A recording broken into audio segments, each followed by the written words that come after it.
Welcome to Extension Connection on Super Talk 1270.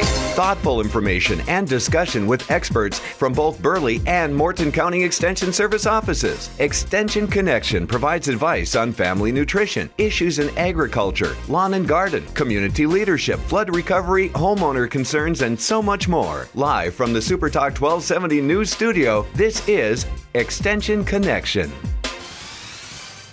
Good morning, everybody. This is Chandra, the Family and Consumer Science Agent with Burleigh County Extension. I'm joined today with Tom Kolb. He is our horticulture specialist, and we also have Kelsey Sheldon. Thanks for being here. She's our Ag and Natural Resource intern.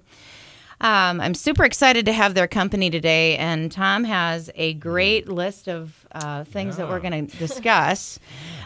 We have a show full of garden topics. We'll talk a little bit about food preservation and what we're doing with everything from our garden.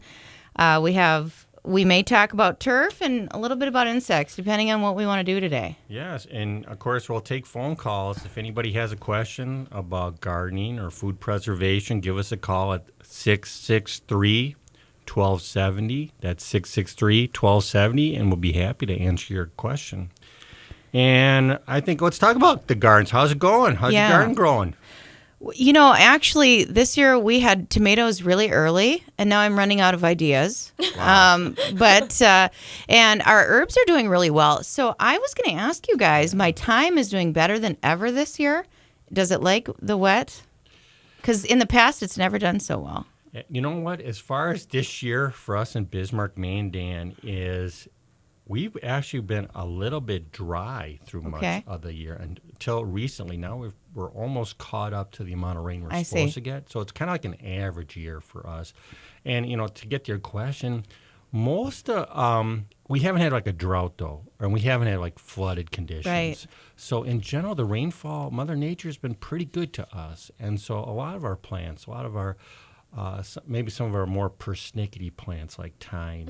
Okay, I agree. They're getting the attention from Mother Nature that they need, and so it's not surprising that we're getting good yields off a lot of stuff. A lot of stuff in our gardens growing with, not just the tomatoes. Tomatoes, we're about a week and a half behind schedule of a normal year, but tomatoes are definitely coming on.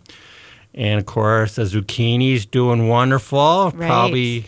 Now I think it's a time when most people start to get really sick and tired of their zucchini. You know, is that what they say? Now's the time to lock your car so nobody puts the bag of zucchinis in it, which I think is total disrespect to zucchini, one of the most useful of all crops.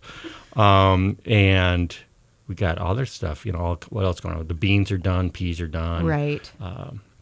I took some carrots last week. They were really nice sized. Yeah, good. So getting good. Yeah, first harvest of carrots. Yep. Right, from the community gardens that we have near the Extension you bet. office. Yep. Great. What are we going to do with all this stuff, Shauna, that's going on? Well, you know, speaking of beans, actually, I got out the pressure canner last weekend when my mother-in-law was home. And we were excited to practice with the pressure canner. Now, there are so many of us that have grown up with food preservation recipes, specifically our old canning, our pickled canning recipes, even pickled watermelon is something that came up this week. But we have to be careful because nowadays we know more about the microbial growth, the bacteria that concerns us when we're trying to preserve our food and preserve our fresh harvests.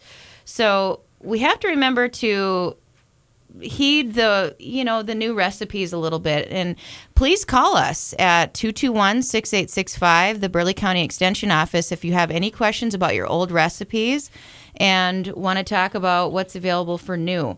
So specifically with these green beans that I canned, some people say, hey, I've done the hot water bath for years and just boiled my beans. But, relative to the pH of the beans, it's close enough to neutral where we want to see that you're using some pressure now. And I have done a walkthrough of a few stores in town.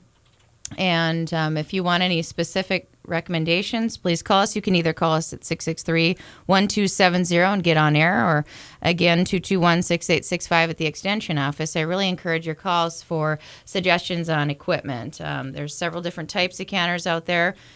We have Presto, which typically is a digital read pressure canner, and then usually you have your Miros, MIRRO, that are the weighted pressure gauge canners. So they're fun to play with, and if you have any questions, you don't have to worry. Let's talk it out.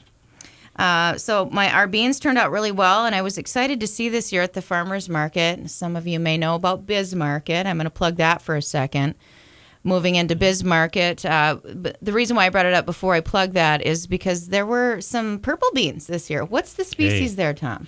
It's the same species, and it's just a different variety of it. And purple beans, those are magical. That's Okay, that's exactly right? Because they're easy to pick. They're kind of exciting. Kids get all charged up, but then it's kind of, kids are uncomfortable when you talk about eating them.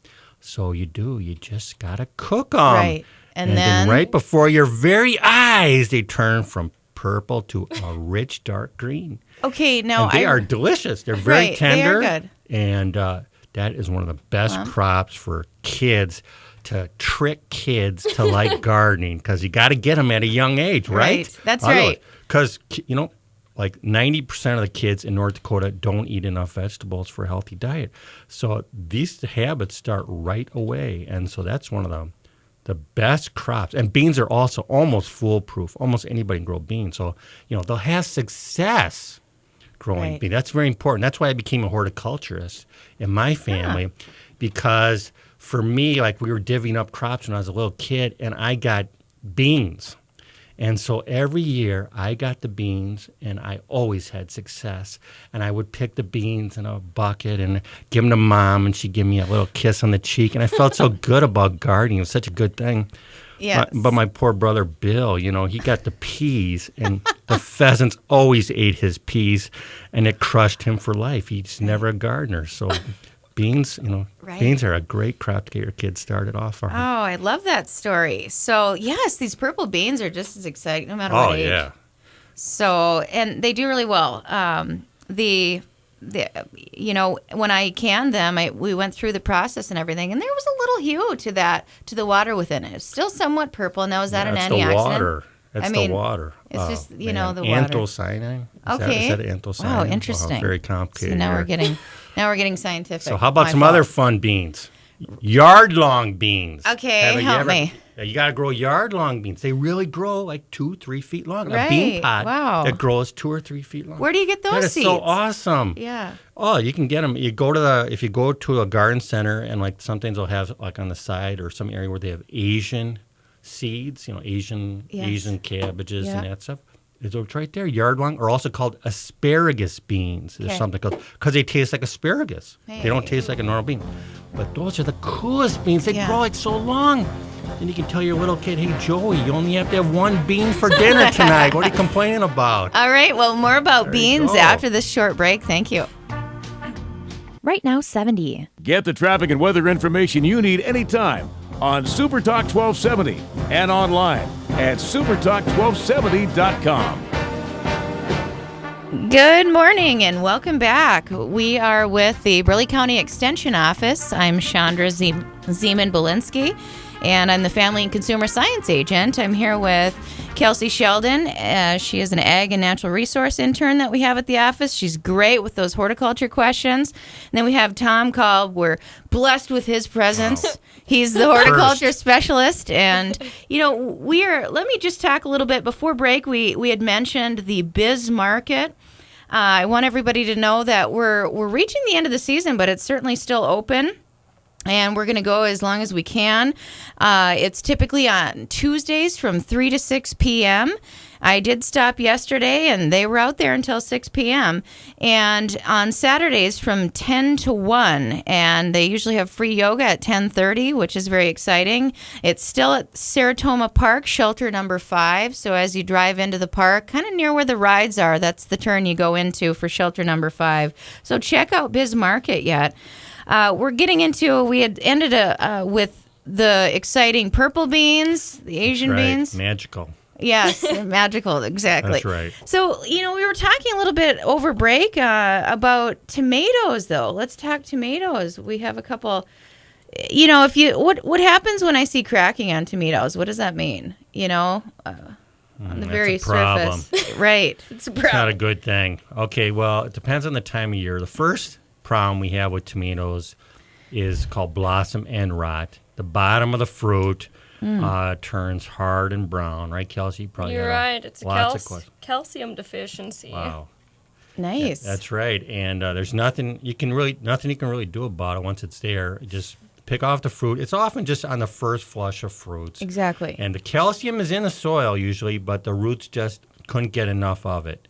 And so as the root system develops, it finds the calcium. So the later flushes of fruits have the calcium, and you don't get blossom end rot. But this year, now that we're done with the blossom end rot, we get all this rain coming, those torrential rains coming in, and so we're getting a lot of cracked tomatoes. And that's just the problem there is that the tomato fruit was forming and kind of solidifying, and then all of a sudden we get the rains, and all of a sudden you get just a sudden rush of water coming from the roots up to the tomato fruits, and the fruits can't handle it, so they all crack up, and that's just like bad luck again. So just the way it goes. Right. So can you eat them? That's everyone's biggest depends question. how hungry you are. You can eat blossom end rot too if you want. Yeah, just you can cut it cut that off. off. There you right. go. Just calcium deficiency. Who cares? I'm starving for a tomato. Okay, cracked tomato. Okay, we don't recommend it, right? So especially, a wound is an entry point for bacteria and fungi. So really, it's not a good thing to eat cracked any fruits. So let's just stay away from that. Okay. Damaged cans, damaged fresh. It doesn't matter if it has a crack in it. We don't. Okay, yes. All right. And definitely, there's no way we're gonna preserve it, right? Okay, that's right. That's exactly right. No way. Any scarred up fruit, anything like that. Right. Potatoes, anything. Break it away, cut it away. Right. Yeah. And also, the old rule is, when in doubt, toss it out. Yeah. So if you have a question. I thought you always said if you wouldn't give it to your mother, don't eat it. Wow, that's very beautiful. That's a good rule of thumb. I like that one. What about your mother-in-law? You told me that one. Yeah, okay, that was good that day. That was a good one. So what does blossom end rot look like? Does it truly look black? Yeah, the bottom of the fruit is the blossom end, and you just get a hard crust on it. Right. And it looks soaked at first. Okay. It looks so, and you're just so sad about it. Right. Because those first your tomatoes first are special. Tomatoes. I know. The sign of life. Work. Sorry, it's just life. That's just happened. So it's just part of the joy of gardening. You got to take the good with the bad, the successes with the failures, and that's what makes it fun. So, but still, okay, we got a few cracked tomatoes, and some varieties are more likely to get it. And like cherry tomatoes are very famous for cracking. But just pick them off, get them out of the garden, and the next flush will be okay. So I guess one way you can minimize these kind of issues is mulching for blossom end rot and also for cracking.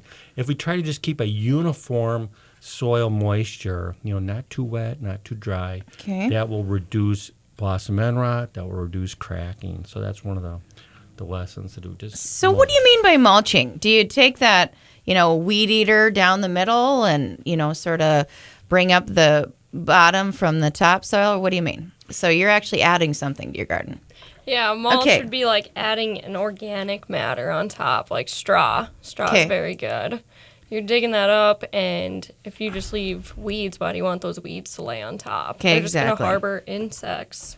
So. That's right, and your weeds are never going to get that big anyhow because you're out in your garden. You're enjoying it. So the people that have straw up at the community gardens know what they're doing. You bet. Those are the experts. Those are the experts. They're the master gardeners. Hey, speaking of master gardener, that's coming up here. That's right. Master Gardener training is offered, and they extended the registration, so there's still time to register for it. And I think if you go to the Burleigh County Extension website, or you can Google the Master Gardener program in North Dakota, they have training that's offered this fall. It'll be Friday mornings. Starting pretty soon. Yeah, I believe it's the 19th of September is the first course. Now, good, because the cutoff was the 29th of August to sign up, but we've extended that. That's right. great to know. Okay. And so that's available to people. So that's a really good way to, if you really want to learn everything you can about gardening. That's the strongest program NDSU offers. So, the other thing with all this rain going on in the garden, Kelsey, is we're seeing some slugs kind of, and also don't forget about those hornworms invading our tomato vines. Hornworms, that sounds scary. They're pretty big. Oh, you don't know. You don't know how scary they are. Yeah. They are the garden glutton. Can you use them for fishing bait? That would be appropriate, I would say. Really? Okay, great. Yeah, good to know. It's a giant green caterpillar that eats 4 times its weight every day. Oh, man. So how much is that? I'm That's not going to tell you how much my weight is. I'll tell you right now. Okay. Let's say you got a teenage kid, and you say, God, that kid, he eats like a monster. Right. He can't keep food in the house. Well, he doesn't eat anything like a hornworm. Okay. A teenager, you get a 150-pound teenager, you bring him to McDonald's. You know how much food he has to eat to make 4 times his weight? Right. Take a guess. 600 pounds. 600 Big Macs. Oh, because they're pound? 6. Wow. No, 6. That's just the beginning, Chandra. Oh, man. 600 Big Macs. You guys talk about this in your Hort meetings? 600 large orders of French fries to go with it. Okay. Don't forget about the 100 side salads for the balanced diet that he learned about. You got to have a good diet, balanced diet. Dessert. You got to have 100 ice cream cones. Low-fat dessert. Oh, man. It doesn't matter to this worm, does it? It's a tomato hornworm, so you got to get tomato in the diet. Okay. So you got to add 1,000 packets of ketchup. To make it taste better. That's how a hornworm appetite is. So be careful about those tomato, hornworms. yeah. They can eat a branch off your tomato plant overnight. And Whoa. Oh, yeah, they're huge. They get to like 4 inches long. Okay. And they just eat amazing. They're a glutton. Their scientific name literally means glutton. Right. Yeah, they're just amazing. And they're out right now. Now it's time to go. They go after, and usually you don't find them because they're green. They kind of camouflage themselves. Sure. But all of a sudden you walk out in your garden one day, oh my God, half my tomato plant's gone. What happened? And there's one big hornworm there. Then he makes a big burp in front of you. Just burp. Oh, that tasted good last night. And then you go pick them up. And then what are you going to do with that hornworm? Get rid of it. Yeah, what are you going to do? You're probably going to put salt on it. You would, Kelsey. I put salt on it. I tried anyway to see what happens. Next Just let it sizzle and die. Yeah. You like that, huh? Yep. Yeah, I like to just step on it. I throw it in the ground, just stomp, and the guts explode. It's really awesome. I just love doing that. These poor bugs. Well, it's called revenge. They started it. If they would have just stayed in their own area, but they had to come to our garden. Yeah. And they're eating our tomato vine. Like I said, one man's trash is another man's treasure. I'd take it fishing. Yeah, exactly. There you go. I never heard that one before. I don't know why. So what do you do about these worms? Well, just what I just said. You Get grab rid of it and you just step on it. Throw them out. Okay, all right. Is there any preventive insecticide or anything? Okay, right. Why you really want to spray it when you can just pick it off? It's so big. You just pick it off or throw it in a pail of soapy water. It can drown that way. Not only that, they're not going to stick around that long. Okay. They're just there to eat. Yeah, they have a short life. They just want to eat a few weeks, and they're so full, and then they just take a rest. Okay. And so just look for them for over the next week or two. All right. That's and cool. so are they usually in the fall? Now's their time that they're Now's their active. time. Now there's time that they're just So when the tomatoes are coming. Kelsey saw a darker colored slug in today, or last week, I believe. That's correct. Yep. So what do we do about slugs? I like to sprinkle salt. Clint Eastwood, right? Dirty Harry. That's right. Make my day. I mean, is that Revenge now is recommended? I mean, go for it. Geez, go for it. Okay. Yeah, salt. But generally, okay, I got to say this. Okay, go. Okay, whatever works for you. If you enjoy watching that suffering, okay, go for it. But you don't want to be adding a lot of salt to the garden. Salt's bad for our soil here in North Dakota. And if you have more compassion for a slug, you could use the old-fashioned beer treatment, right? You put a pie tin of beer in the garden, and the slugs are so attracted to the fermenting yeast, and they'll just hop right in that beer overnight. And that's a better way for them to go, I think, from their perspective than being desiccated with salt. And another way is there are slug baits out there, and the safest one for us to use is iron phosphate. And like Sluggo was one product for that. But iron phosphate is much safer than some of the more toxic metaldehyde ones that are just really, really toxic. Okay. So slugs are active, especially with the rain now. Look for that, Yes. slugs. And so they're going to be attacking the garden. All right. Well, more with the Extension Connection when we come back. Thank you.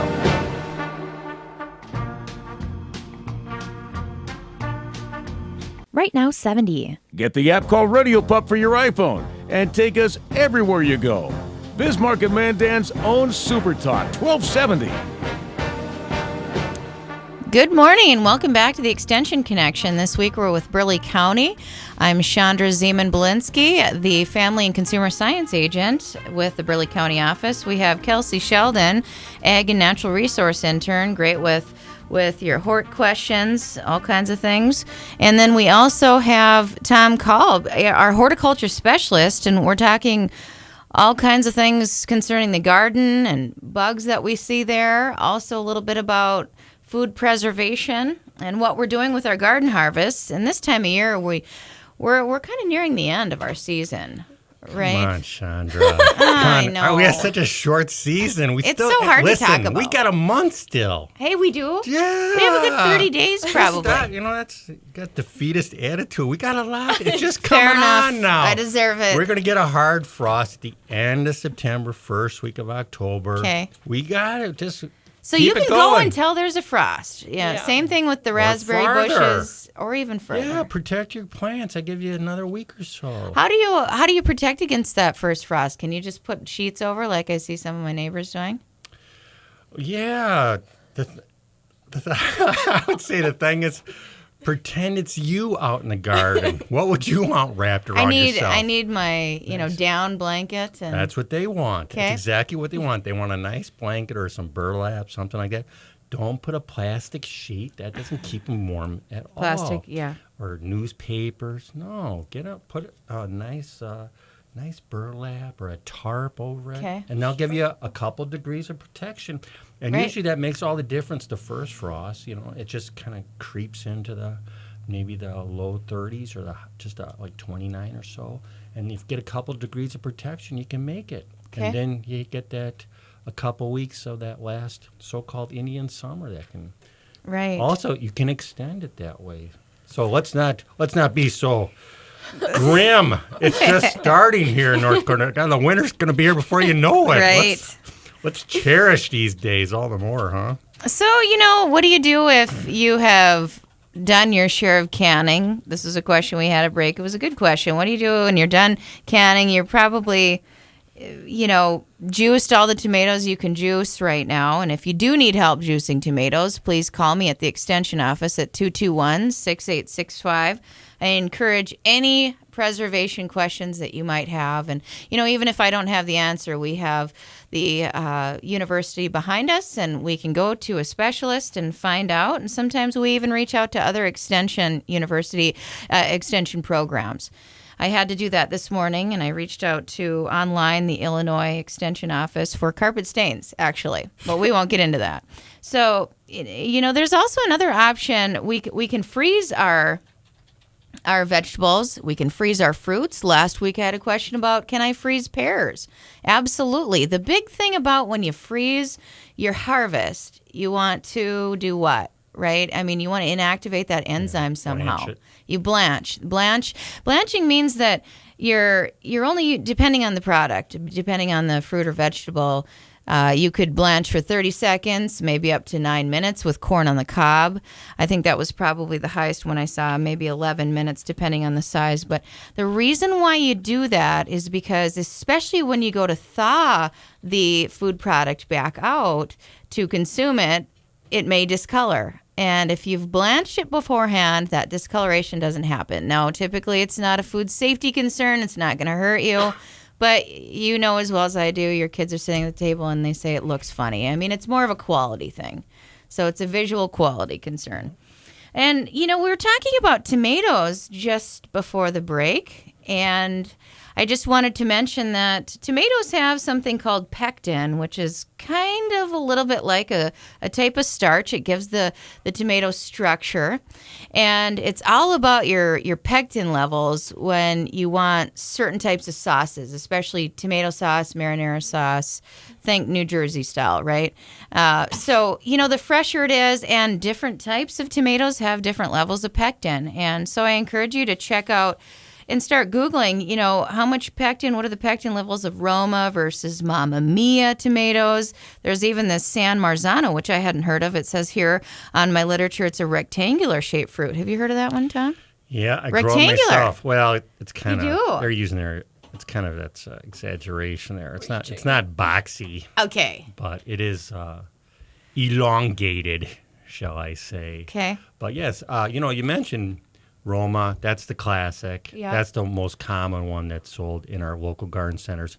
And San Marzano is provided by a major garden center here in town. So a lot of our gardeners have that one.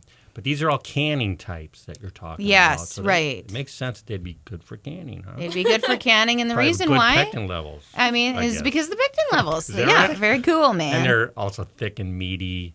Thick, meaty, and rich so you sauces. don't have to cook them very long to kind of get the fluid out. So even, talking about it at the end of the season, I know we still have a month, but Right. at the end of the season this year, Just started. you Wow. can prep on what you think you want to preserve Yeah. next year and plant those types. Yeah, it's a good, again, every year you learn something. Right. And, so some people even keep a garden journal just for that, just to help them remember as far as, okay, this worked, this didn't That's work. a good idea. That San Marzano, it was vinier than I thought, so I gotta prune that one. Whereas my old Roma, I don't have to prune that. Mm-hmm. Or maybe this one tasted better than the other. So yeah, it's every year's a new chapter. What do we usually consider our area for growing season in days? Because sometimes I'll go to, one of our local shops and it'll say there's, it requires a 90-day growing season, for example. Yep. What's our average growing season, even if we go into a nice fall? Okay, you should just think 100. Okay. 100. So if anything says takes more than 100 days, wow. That's good. That's a nice even number. Don't plan. You should expect Don't plan. failure. So, I think celery requires a pretty long season. But I had pretty good luck last year with celery. Okay, maybe you should give a course on it. Right. Most people fail. And today Tom is wearing a celery green shirt, That's right. actually. Wow. You got celery on the mind, I guess. Right. I like celery. Must be a crave. Exactly. Because Chandra is 34 and a half weeks pregnant. Okay. So let's switch gears a little bit because I'm curious what we have to talk about here with turf. If we switch gears a little bit to the Still lawn green, care. though. It's Going green. from celery to turf. Okay, it sounds good. Yeah, as far as turf goes, Kelsey, that's probably the number one type of question we're getting now. All kind of turf stuff. Should I be fertilizing? Should I be reseeding, thickening my lawn for next year? Yep. What's your 2 cents worth? Oh, I got at least a nickel on that. Oh, a nickel. Okay, well, we want to hear More it than all. two. Forget 2 cents. We want to hear it all. Double. Well, actually, I like that. Should I be fertilizing? Let's start with that one. Well, okay, that's a good question. And so there's no real black and white answer to that. It's a gray area. At the end of the season, should I fertilize? Okay, generally fall is the most important time Excellent. to take care of your turf. Forget the spring. We all spend way too much on our grass in the spring. Right. Fall is the time because fall is when roots grow. And the key to a strong turf is a strong root system. So in general, if you're a high maintenance lawn person, like you enjoy mowing and you really take great pride in your lawn. A lot of people take great pride in your lawn, Right. Got to get your priorities in order there, Chandra. or maybe just a middle of the road gardener, middle of the road lawn care. Then yes, now is a great time. It's one of the best, if not the most important time would be. This is a key time right now because especially the rains we got, because now the lawns have definitely woken up from their summer dormancy. They are starting to actively grow now, and they are hungry. And so if you are if you care about your lawn, now is a very important time to fertilize. Right now, right after the radio show, would be a great time. And I'm too overwhelmed. I go to the store and I see all these bags of fertilizer. Which one do I pick? For, I'm the average. I'm the middle of the road type lawn care person. I don't know. What do you think, Kelsey? I think general 10-10-10 is pretty good. Right. Okay. Okay, that's a good purchase for a garden in general. If I just want to buy some for my lawn, if I'm targeting my lawn, I want a lawn fertilizer, and they'll be high in nitrogen, the first number. Okay, so right. The most common ones are like 25, 3, 3, something like right. that. But there's things to think about. As we're into fall now, the last number, the potassium, is more important. So like you see winterizer fertilizer. Sometimes, you just look at the bag and it helps you a little bit. You say winterizer fertilizer and you go ding, ding, ding. Okay, it's September. Winter's going to be here next month probably. So maybe a winterizer fertilizer is a good way to go. So like a 25, 3, 10 or something like that. Somewhere in that ballpark. And then, Chandra, it comes down to like how much do I really care about my lawn?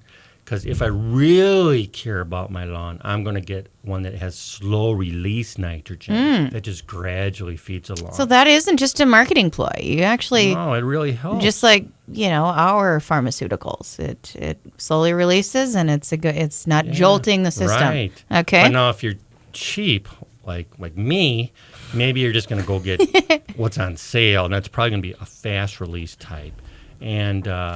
Okay. But let me just throw this in here, the last thing about this lawn fertilizer. A very key time, especially for people who are low maintenance, right, would be like we talk about mid to late October, after the turf is done growing from the top. And is just when out to roots. Fertilize. That's the most important time for low maintenance people. You won't get any new top growth, but the roots keep growing all the way through November. So that Halloween treat we talk about is the most important time for we have low plenty maintenance. of time. We have plenty of time. All right. Well, more after the break with the Extension Connection. Tom Kolb. Right now, 70. Your news leader, weeknights at 6 and 10. Super Talk 1270. All right. Well, welcome back. This is the Extension Connection. You're with Chandra Zeman-Bolinski, and I'm the Family and Consumer Science Agent at the Burleigh County Extension Office. If you have any food preservation questions or anything you're struggling with this fall season as you're harvesting out of your garden, please don't hesitate to check out our website, or you can just Google Burleigh County Extension or call us at 221-6865. I am joined here with Kelsey Sheldon. She's our Ag and Natural Resource Intern, available for all kinds of questions concerning what's going on with your lawn, which we're about to get back into. And then we also have Tom Kolb here. He's our horticulture specialist. And so we were talking a little bit, I take my dog on a walk almost every night because he's rambunctious if I don't. And I've noticed some of my neighbors have mushrooms in their lawns. Wow. So what do we do? Wow. I mean, what does that mean? I mean, they're all different, but usually they're the lighter, whiter colored. Don't go pick them. Okay, don't eat them. So this is not food preservation talk. No. Okay. Okay, what's going on is it's wet, okay? Right. And when we get rains, that can spur on mushroom development. And mushrooms, all they're doing is they're decomposing some organic material in the soil. So it could be some old dead tree roots. It could be some lumber that was there when they were adding on to their house. It could just be some rich stuff from manure or something in their soil. Right. Just soils naturally have organic matter. So it's natural when you see mushrooms in the lawn. You shouldn't, as you walk your dog, you shouldn't snicker and look down upon your neighbors who got mushrooms in their lawns. They can't help it. It's just the way it is. I love the explanation. I know all of a sudden I love mushrooms. No, that is wrong. Okay, you should all right. never, ever. Tom is eat just a anything. consummate plant lover. No should- fungus. Okay, listen, you got to know what you're eating. That's the key. And so, we get this question a lot in the extension. Okay, I got these mushrooms in my lawn. Can I eat them? No, you cannot. And unless you're 100% sure it is an edible mushroom from a reliable source, you should never. It's not worth the taste. Your life is not worth the taste of anything. So never eat lawn mushrooms. Right. And so on the other hand, how do you protect your kids from eating the mushrooms? You got to always train kids never eat anything, whether it's mushrooms in the lawn or berries on some of their shrubs this time of year. That's a good point. They should never eat anything like that. Right. And so for mushrooms, we would just recommend just ignore them. Just keep walking your dog down the sidewalk. Ignore those mushrooms. Or if you really want to be extra safe, just rake them. Just rake them. And there's nothing you can do about it. Again, it's perfectly natural. Now, there's some really funky kind of fungi going on right now, and that is slime molds going on. Right, Kelsey? But I love slime molds. You like slime molds? You don't eat them, though. No. You just like to look at them. I don't like to eat them. Okay, I don't like to eat slime. Slimy, gross. Yeah, we've actually had a couple people come in the past couple weeks with some samples that has been identified as slime mold. The color that I've been seeing is kind of a pinkish red. Oh, I love pink and red. Yeah, these ones vary mold. from a lot of different colors, so maybe you wouldn't like this. How come? Was I not in when you saw these? I'm sad. It's a color dog vomit. It's called dog vomit fungus. Well, it's not my dog. I didn't let him eat the mushrooms. Well, it's not vomit to begin with. Okay. So slime like molds, what's going on? I mean, where are they coming from? Once again, kind of the weather and the moisture and stuff. That's what's making them prevalent. The thing to know about those is they're actually on like your blades of grass because they use that as a structural support for themselves. Biggest thing is it's just going to be cosmetic damage. So if it bothers you, don't look at it or simply rake it out so it dries out faster. And those beautiful colors as it dries and dies out of that area is going to fade from your pinks, your purples to gray to even black. Okay. So no need to spray. That's right. No fungicides, none of that. Same with them lawn mushrooms. Forget about fungicides. It's just no need for it. No need for the toxic chemicals in our lawns if we can avoid it. And you can't stop it. So it's just the way it is. Just part of nature. And like those slime molds, just rake it out if you want to, and it'll dry out. Okay. So don't run to the store and grab any type of chemical. Not for that. Definitely not. But if you really want to go to the store and buy a chemical, you could use something to control weeds in your lawn. That'd be something that we could be doing, but not now. Let's just wait a couple weeks till it gets a little bit colder, because the weeds are starting to change. And I think a lot of us sense, how the days are getting shorter. It really is, and it's getting colder at night. And the weeds out there, they know that's happening too. And so they're changing now. They are just starting to shift and transition now into like winter preparation. So like the dandelions and thistles in your yard, they're starting to bring their chemicals, their nutrients down into their roots. And so let's just wait a couple more weeks until that really gets going. And so then if we spray a weed at that time, it will naturally take that chemical, that herbicide, down into the roots. And so we'll have a more successful kill. So as far as pesticides for herbicides for lawns, let's just take it easy. Let's watch the Vikings this weekend instead. Right. Let's just do something else. Hey, I'm looking forward to it. I'm going to go ride And then after they lose their first 2 games, we can give up on them for the year. So that gets us into late September, a perfect time to kill your dandelions. The best time. And if you want to call in to, disagree with Tom on that comment. Right, let's have a spirited discussion about it. Right. But, we got to get away from spraying a lot of toxic chemicals, Agreed. Exposing ourselves to that stuff. But those are amazing, powerful chemicals, and let's use them judiciously. They're very useful, but let's just use them when they're most effective and use them on a limited basis. So, late September is a great time. That's the best time of year to kill, like Creepin' Charlie, Creepin' Jenny, thistles, all those perennial weeds. Okay. That's a way to go. Right. Now, what about seeding? Kelsey had mentioned, is this the time of year to do that? You can definitely start doing that in a couple weeks, right? Or before that, So there's quite a bit going on in a couple weeks then. Yep. This is the month. Calendar it, right? This is the time. And, as far as sowing grass seed, I think Yeah, we want to get that. Want to get that going within a couple weeks. Within right? a couple weeks, Kelsey, because once we get to mid to late September, we got to get that turf on those seedlings enough time to get established before winter comes. Right. So this would be a great time to overseed your turf if you want to fill it in. And we talked about fertilizing too. You can fertilize and overseed right now, and that can really make a big difference as far as improving the quality of your lawn. If you're going to overseed, you just got to disturb the soil a little bit with like the leaf rake, or some people rent a core aerator or a power rake just to disturb the soil, and throw some seed on top of that. Rake it in just with a yard rake, or a leaf rake. You're not going to put that seed in deep, and then just keep some moisture on it for a few weeks. The ground's warm now, and the seeds will germinate rapidly. So this is the best time of year to put in grass seed too. Hey, that's exciting, actually. It's the turf time right now. Turf time. Okay, and I see a note here. I just want to ask you about aerating the lawn. Is this the time, or is that the spring usually to aerate your lawn?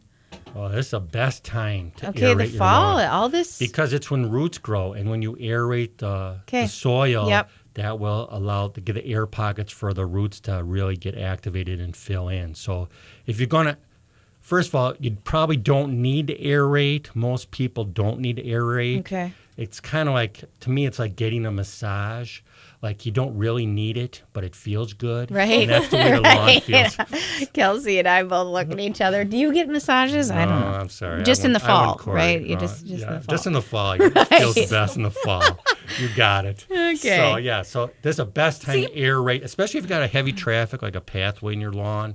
This is really the best time to do it. Okay. And so there's core aerators you can rent out. And again, and also another thing, Chandra and Kelsey, is after you core aerate, you've disturbed the soil. So that's a nice time also to throw some grass seed on it to overseed. Right.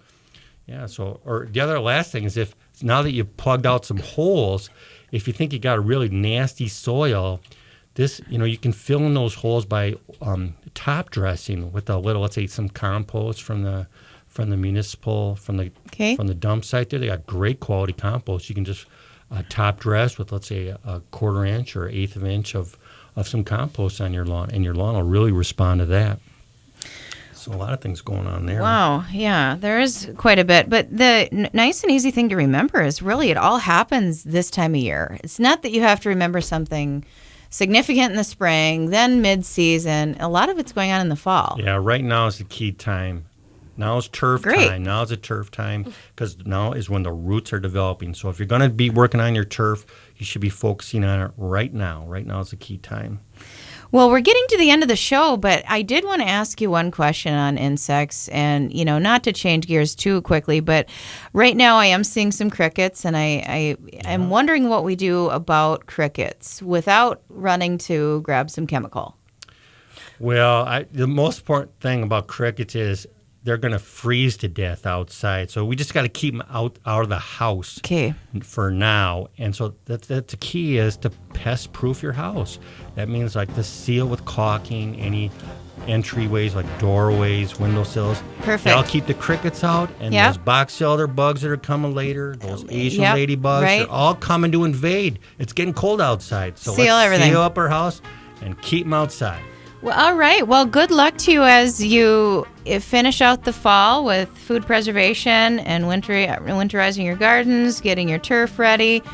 This was the Extension Connection with Chandra, Kelsey, and Tom. And again, we invite your questions to the office at 221-6865. Thanks for joining us.